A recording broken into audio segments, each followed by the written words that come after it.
Hey guys, welcome back to my channel सुनो कहानी where we were reading Red Flags and the Rishtas जहाँ पे मैंने 10 chapter already upload कर दिया है so you can go and watch or listen whatever you want.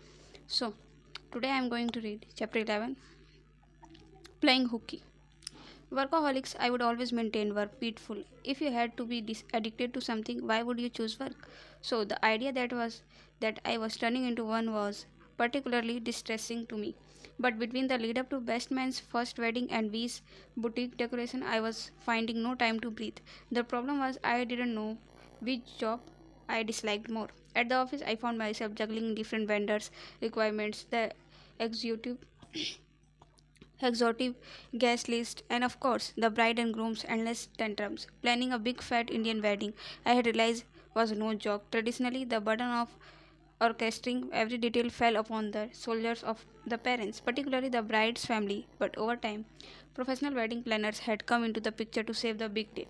And TMJ's The Best Man went one step further. We not only offered organizational prowess with help from an outsourced wedding planning agency, but we also had the one thing every couple wanted in today's day and age, the ability to make their wedding to go viral. Our promotional service included crafting captivating content to ensure that the wedding received the attention it deserved. With our finger on the pulse of the latest trends and our unrivaled expertise in cutting unforgettable experiences, we promised to elevate wedding planning to an art form, transforming dreams into reality with effortless flair and sof- sophist- sophistication. Or at least that's how we had sold the idea to our first client, TV actor Harsh Khanna and his travel influencer girlfriend Dipti Singh.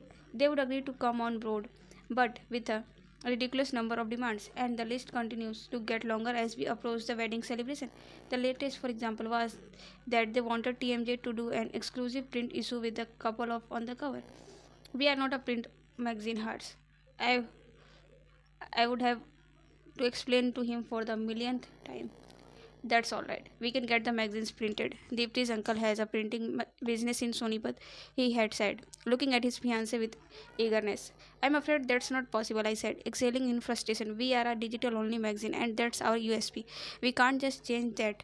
I knew he did not give a shit about our brand philosophy, so I added, plus, nobody cares about physical magazines these days anyway. So, what do you suggest? Deepti had asked, placing a hand on her shoulders to keep him from continuing. Apart from the microsite we are creating for the event, with interviews and wedding coverage, we can also shoot and release a digital cover with the two of you, I would have said. Like a proper magazine cover, Hertz had asked, his interest piqued at the sound of my generous offering. Yes, but a digital version of it. You can put it on your social media and send it to everyone you know. It will be great. I saw you opening and launched into saleswoman mode. Perfect. Let's do that. Do that, Deepti had said. I had known I needed to take Pooja's blessing before making any of this official, but I shook hands with them anyway. There was no reason why we could not give them a digital cover. We already had an editorial photographer and talented production and design team. So when I went to my boss for her approval, I expected little to no friction on the matter. This is a bad idea, Ananya, she had said, her face buried in her laptop screen. Why? We would not have to invest anything extra in it, I had said, frowning. It's not about that. We are already over delivering. They are beginning to think they run the show. Not us, she had said. I mean, it is their wedding. Pooja's eyes had shot up towards me when I said that. And we are not their parents. We don't have to give in into their every demand. This is a business deal. You need to make them understand that. There had been a slight uneasiness in her voice, like she was losing patience with me. I understood where she was coming from. Of course, a line should have been drawn, but it had become clear to me in the last few weeks that people did not take no for an answer when it comes to their wedding. Amidst, amidst the whirlwind of preparation and the negotiations, I found myself not just overseeing but diving headfirst into the intricate detail of the event. Even though we had hired a reputed team of wedding planners to help pull off the event, I had somehow managed to assume the role of one myself. It was impossible not to. None of the others carried the kind of pressure I did to make this work. This was my idea, and if it turned out to be complete failure, it would be my neck on the line. So if that not mean I had to be present in every vendor meeting and editorial interview. So be it. I could handle it. But with the boutique work happening in parallel, things become harder than they otherwise would have been. Even that would have been a pretty straightforward assignment had it not been for Kavita auntie who had made it her personal duty to make my life difficult. And although we was doing most of the sourcing while I was stuck at work, I felt myself getting more and more frustrated as the project dragged on. I spent all week and part of my Saturday slogging in the office and the rest of the weekend at the boutique. My Sunday afternoon, I had reached my breaking point. It's not working better. V's mom was saying, I like the lamps in the store, but they don't go well with the wallpaper we have in mind. I had given up selling my ideas to her, so the last few days had been all about testing out hers. Between we and me, we would brought her innumerable fabric options, lighting, decor, furnishing, and statement pieces, all of which I had been heartlessly rejected. She liked everything up until it ended her boutique. Okay, I said, taking a deep breath. Why don't you tell me what your vision is again? How do you visualize the boutique once the work is finished? There was a pause. She exchanged looks with me, her face blank. I could see my friend wringing her hands under the table. The boutique was bigger than my living room, but with all the furniture options strewn about, it felt cramped. Or maybe it had something to do with the stifling of my creativity. Whatever the reason, I felt suffocated. I really don't know about all that. I just wanted to look beautiful, she finally said, shrugging.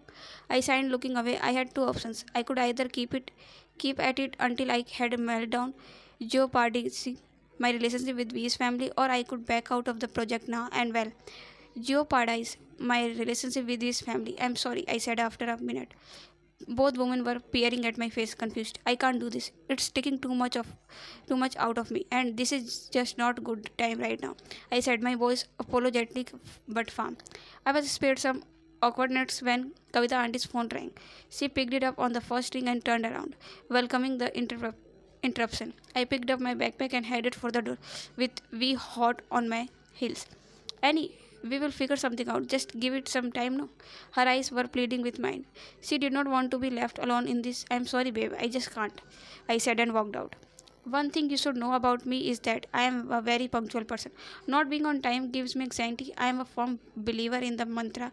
If you are not 5 minutes early, you are late. Another thing to know about me, I had latecomers. Apart from the one time when I got stuck in traffic and forgot my date's name, I would never been late for a date. Having said that, I had been enough dates to devise a range of what was acceptable for late arrivals. Category A, compromised man who had reached up to 5 minutes after the agreed upon time, no problem. The man in the next category would show up to 20 minutes late and would still be forgiven provided they had a good enough excuse and a great sense of humor. Category C was reserved for the men who had showed up even later and were prime candidates for being stood up. Karthik, my date for this Sunday evening, had 2 minutes to go before he found himself in the lonely waters of Category C.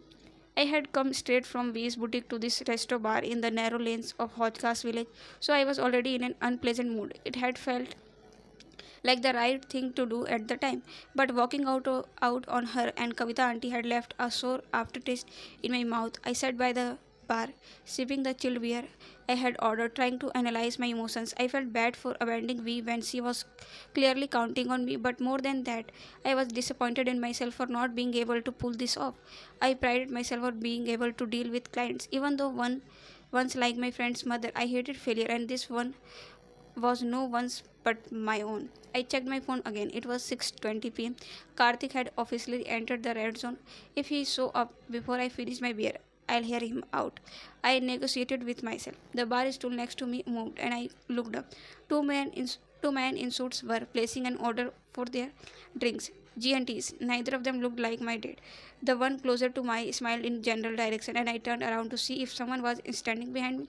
Embarrassed, he took his drink and left to sit at a table with his friend. Usually, I would consider it blasphemous to swipe while I was on a date, but this was turning out to be a really city one, and it did not even begin. I opened Tinder and let myself window shop, hoping I had found a sweet bargain. Just as I was finishing my beer, my phone buzzed with a message. Something came up at work, won't be able to make it, sorry. I stared at the screen in disbelief. Had I just been stood up? The thought made me want to gasp in horror. In the last 3 years, I had been one more dates than most people would go on their time lives, and I had never been stood up, not once. I had been cancelled on. Sure, but 35 minutes after the date was supposed to have begun, that was scary. You have got to be kidding me, I said louder than I had intended. Next to me, someone cleared their throat. It was the man from before. You look like you could use another drink, he said, pointing to my empty beer mug. My dad stood me up. So, yeah, something like that, I said, signing loudly. He raised his eyebrows as he leaned his right elbow on the counter. Oh, Pranav. Yeah, he could not make it, he said, then added. But he sent me in his place. I smile found its way onto my face. Well, you are awfully late. His shoulders relaxed further at that. I fully plan on making it up to you. Shall I start by buying another beer? I considered this man's offer. Sure, he was not the guy I had been swiped right on, but he was kind of cute. Besides, I could not help but admire his guts.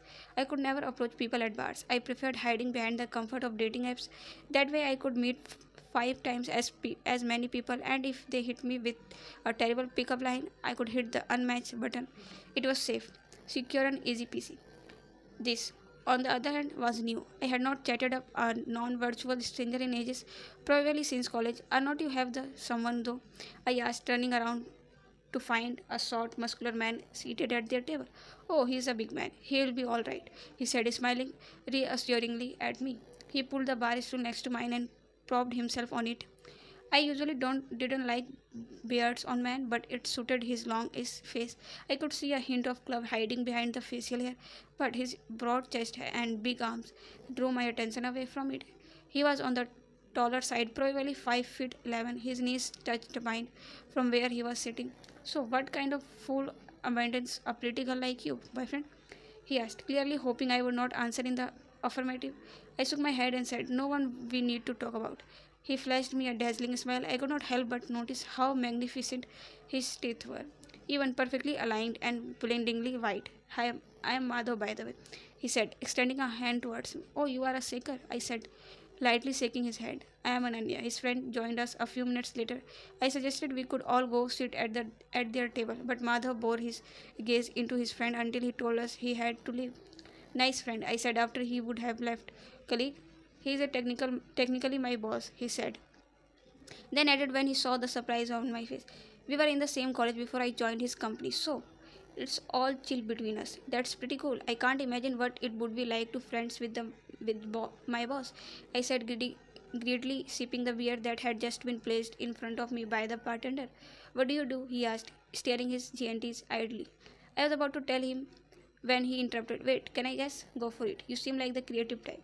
But I tell you are also fairly left brained, he said, making a big show of doing some mental calculations before concluding you are probably in marketing. Close but no. I work in events, I said, offering him a consolatory pat on the shoulder. Oh, damn, he said. I listened to him talk about his work. I could tell that he really enjoyed it. He was a management consultant with a popular international firm. My brain automatically began computing the information he was providing me. He worked 10 to 12 hours every day, 6 days a week, even today, on a Sunday. He had just returned from an afternoon meeting. Your job must leave you with no time for anything else, I said tentatively. Well, he said, taking a sip of his drink, it's been a few years since I found something worthy of making time for.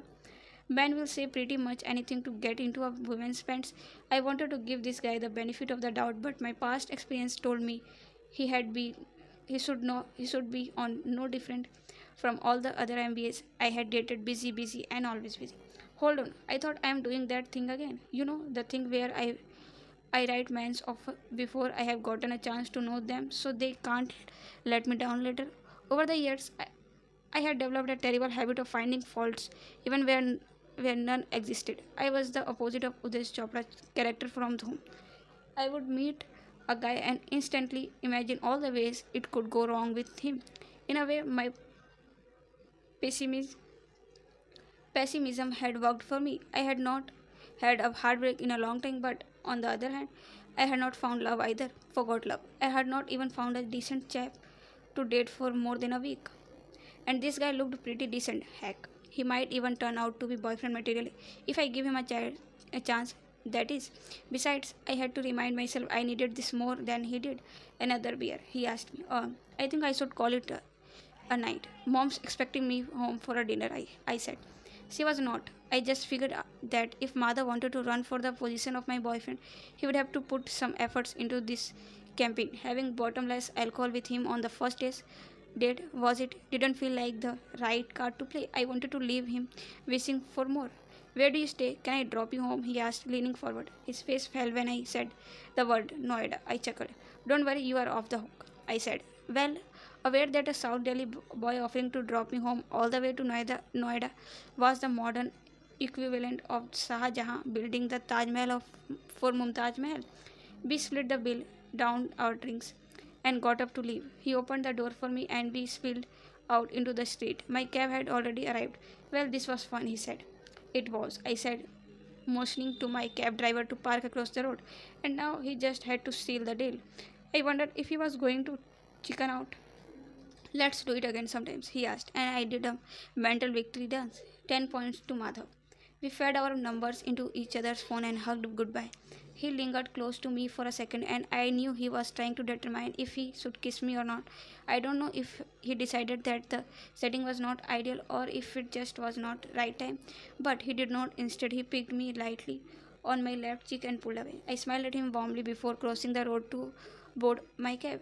Where to, madam? The driver asked me. Noida, I said. I did not realize I was still smiling until I saw the puzzled look on the cab's face. There is a lot of traffic, madam. It will take us more than an hour, he said, clearly unhappy with the trip he had been assigned by the taxi app. No problem, I said, unfazed by his attitude.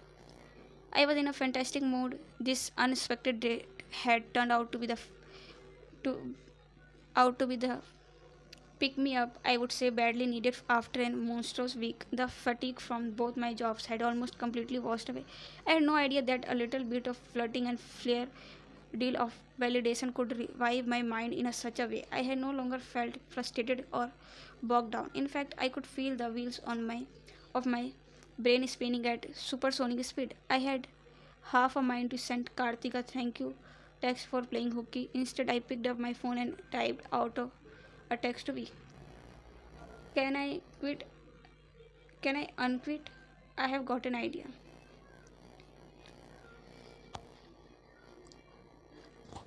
Chapter 12. A crafty plan.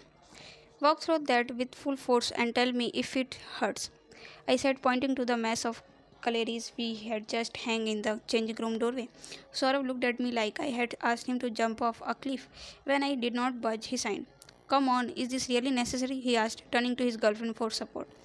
It was not. I just wanted to mess with him a little. He had been disappointing my friend for quite some time now, and I wanted a teeny payback. We just sucked and said, it won't we kill you, baby. It had been my idea to invite Saurabh to our late night interior decoration session, hoping that doing up a bridal boutique would help get his head out of his S.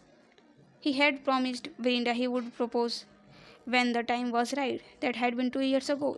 It's not like he did not want to marry her.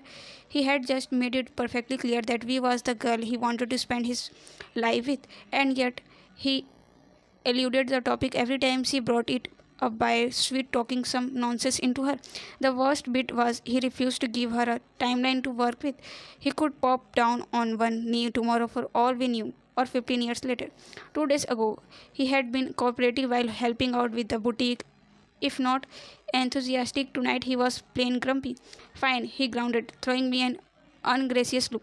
The calories which we had painstakingly sourced after a long day spent in the market of Old Delhi were to act as curtains for the changing room. We could not find somebody to customize them, so we had just spent the previous night linking them together to achieve the desired length. Saurabh braced himself for impact, took a small run up from a few feet away and dove into sheet of jewelry curtains. He emerged a few seconds later, rubbing his forehead lightly. His murderous look was fixed on me. I guess we will have to tell the customers not to do that. Then I said, a giggle threatening to burst out. But we beat me to it as she threw her head back and guffawed. I joined it. Saurabh did not. You guys are evil, he said, but his tone was warmer now that we had bracketed herself into my little joke. I got up to give him a friendly pat on the back. Now that's out of the way, will you tell us what this big idea is all about? We asked. She was seated cross-legged on the floor next to the sofa that had been delivered earlier this evening, still covered with the cardboard and plastic seats. We had spent 3 nights working at the boutique without so much as a word from me about where this was going. Don't worry about that. Your mom will love it, I said. Everyone will. The conviction I had on the outside was not particularly mirrored on the inside, but I refused to let the voice of doubt drown out to my gut instinct. This would work. This had to work. Yeah, but why can't you tell me? We pouted in the way she did when things were not going her way. Why can't you trust me? My voice was low. My right eyebrow raised. Saurabh looked from her to me as the silence dragged out, as if he was watching a tennis match. All right, she finally said, holding her hands up. What's next? Next. I pointed to the wallpaper rolls arranged vertically in the corner and said, let's get those up. From the corner of my eye, I saw Saurabh glancing at his watch. I knew it was well past midnight. I wondered if he would ask to be released from his shift, but he just exhaled and started walking towards the wallpaper rolls, stifling a yawn. I got up to help him. These after-office sessions at the boutique were taking a toll on my body, but I did not care. If I wanted to make this project work, I had to throw myself into it, which meant finding time for it every day and not just on the weekends. Besides, I knew only had until Sunday to give to V's boutique. The 4 day long wedding celebration for best man would begin next week, and I could not afford to be distracted then. We worked late into the night, climbing over each other to get the wallpaper in place. That's how I found myself dozing off at the office. The next morning, I awoke to the sound of someone clearing their throat. I jerked my head up from the desk and saw Adar leaning over my cubicle wall. What are you doing here? I asked, trying to shake the cloud of sleep from my brain. More importantly, how long had he been standing there? You have got a little, he said, pointing first to my face and then to his own mouth. I turned bright red, wiping the thin line of the drool from my bottom lip. When I looked down at my desk, I saw that more saliva had collected on the spot I had rested my head on. I quickly placed on a tissue on it and painfully watched as it turned transparent with the moisture. When I looked up, Adar was watching me intently, trying not to laugh, but he did not prolong my embarrassment further. We have got a meeting scheduled, remember? He asked. To discuss the bar menu with the bride and groom, right? I said as some electricity finally reached my brain. Are they here? He asked, looking around the office. I'm sure not. They're always an hour late. And you could not have told me that. I had to leave an hour in advance to beat the traffic, he said, his hands on his hips. Sorry, I said. It slipped my mind. I genuinely had. The long days at the work and late nights at the boutique had exhausted both of my body and mind. I had done zero preparation for this meeting, but I knew if it was not an important one, but I was merely there as a meditator. The inputs had to come from Adar and the happy couple. So, what do we do now? He asked, checking the time on his phone's home screen. It was 12:45 p.m. We get coffee, I said, pushing my chair back to stand up. Instead of taking him to the pantry, I led him downstairs. We had time for proper coffee, not the stringed liquid we got from the coffee machines at work.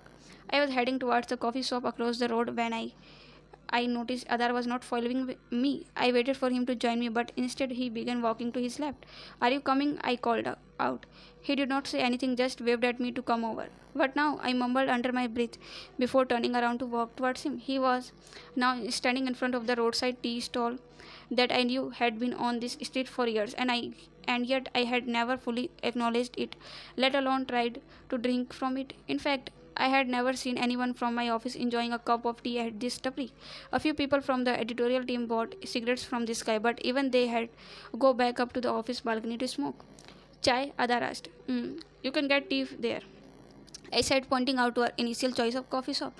I'm sorry, but it won't be as good, he said. Then he asked me again, so chai for you? My eyes darted along the street, scanning from the familiar faces.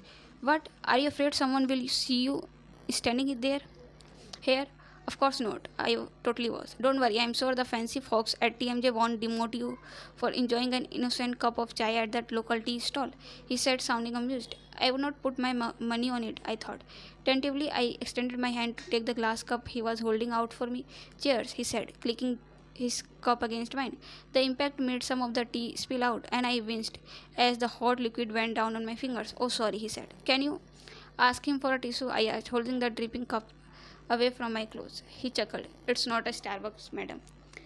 I turned to look at him, slightly annoyed. A piece of newspaper, a leaf, anything to prevent me from the wiping my hands on your crisp white shirt. He took a step back, mouthing, "Oh." Then he retrieved a handkerchief from his left pocket and offered it to me. As I took the soft piece of the cloth from him, a small smile inadvertently inadvertently found its way to onto my face. I placed the teacup on the stone bench next to the stall and wiped my hands. Just as I returned the handkerchief, my phone rang. "Hey you," Madhav's warm voice spilled over from the other side. "Oh hey," I said. "What's up?" "I was just about to leave from the office. I'll see you in around 30?" he asked. I pulled the phone from my ear to look at time. It's 1:15 p.m. Shit. I had completely forgotten I had asked him out. "Come over for lunch, right?" I was conscious of Adar's eyes on me as I spoke into the phone. "Shit, man. An important client is dripping by for an impromptu meeting. I don't think I'll make it on it time." "Oh." The explanation was followed by a few seconds of silence. I had moved quite a few things around for this. He sounded disappointed, even a tad bit accessory. I felt guilty. "I'm really sorry. I just came up," I offered sincerely. "No, it's all right." The warmth was back in his tone as he said, "I do want to see you soon, though." I turned around turn around so Adar could not watch my expression as I said, "Me too. I promise I'll hit you up soon." When I disconnected the call, half expected him to ask me who I had been speaking with. I knew he was perceptive enough to know that it had not been a professional phone call. Instead, he pointed at the black Audi A3 that had pulled up in front of my office. "That time?" he asked. I nodded just as hers and Deepthi spilled out of the back seat. Adar handed the shopkeeper a 20 rupees note and deposited our cups inside a large pan. We jogged our way back to the entrance of my office building just in time to catch the same elevator as our guests. "Oh hey," Dipti said when she saw me. I greeted them both and introduced them to Adar, who had communicated with them several times over email but had never met them in person.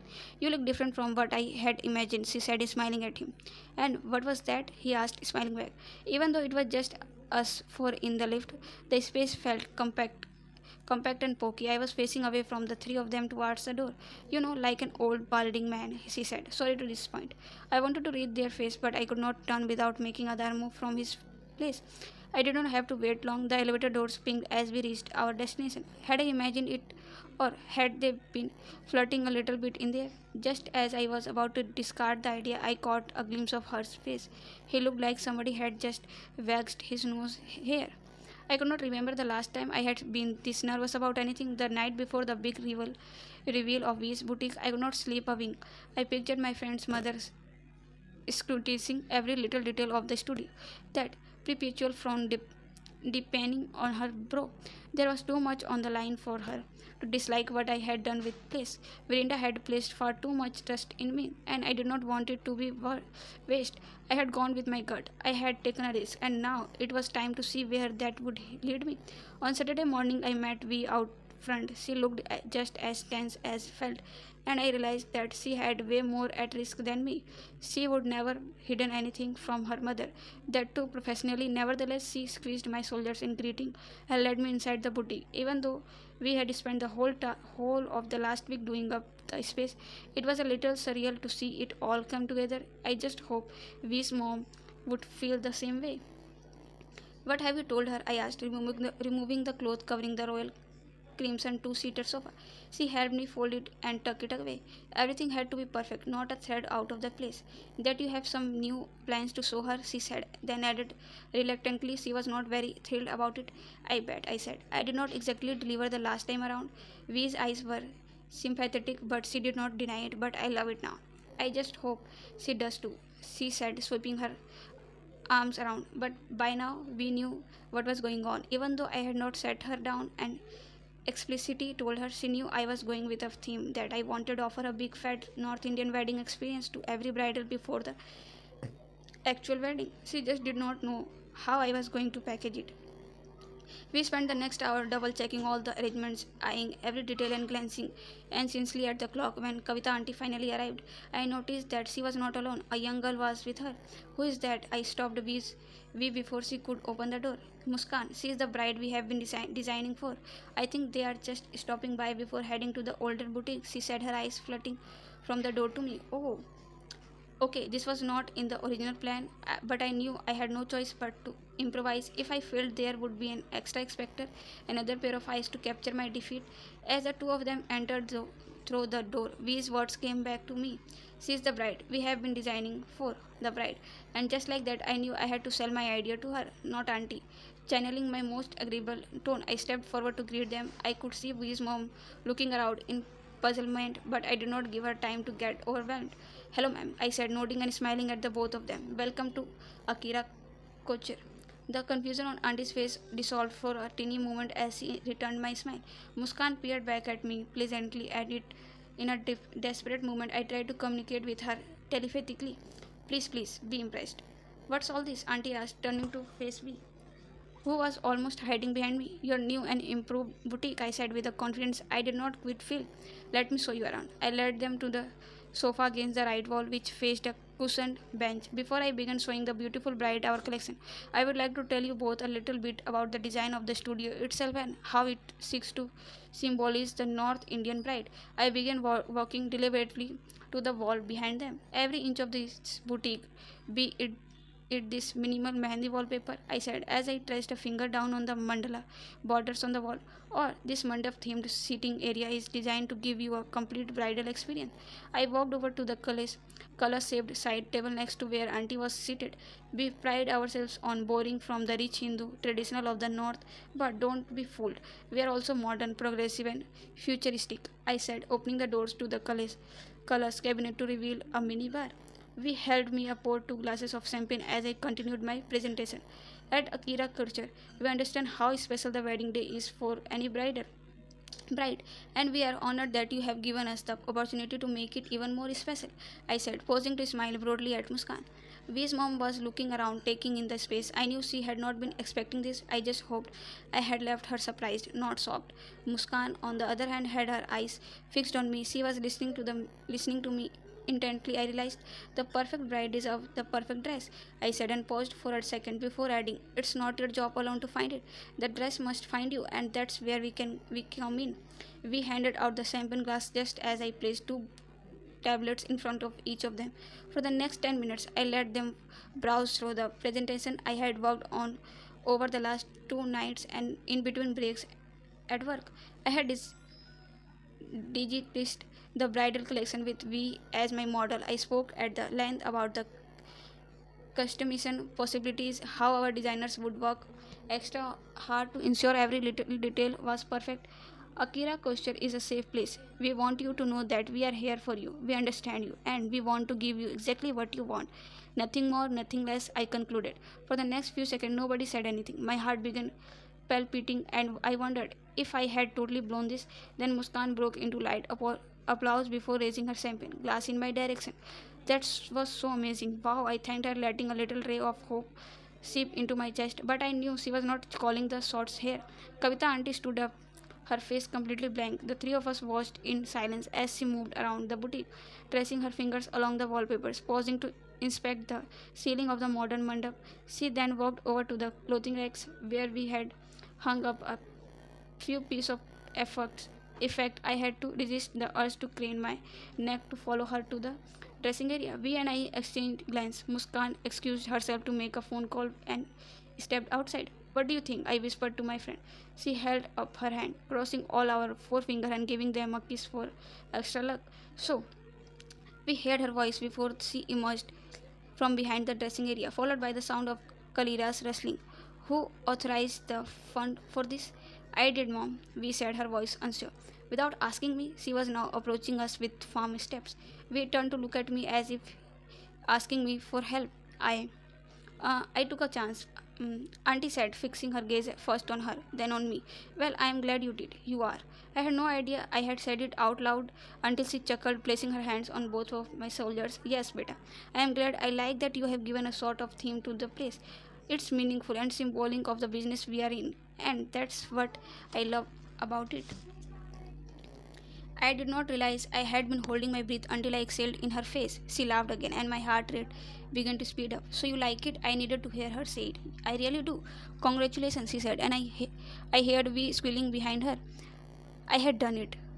It it finally hit me. Not only had I managed to woo the toughest client of my career, but I had also decorated and furnished a space, a job I was hired to. Without me, the little world inside this boutique would not exist. It was unlike anything I had never felt before. It was a feeling I wanted to share. On my way back home, I put up a photo of the boutique on my Instagram story. Did the interiors for this beautiful space by Akira Kulcher. Hashtag feeling blessed. Within 5 minutes, I had two responses on the story. I read the first. It was from Madhav. So proud of you.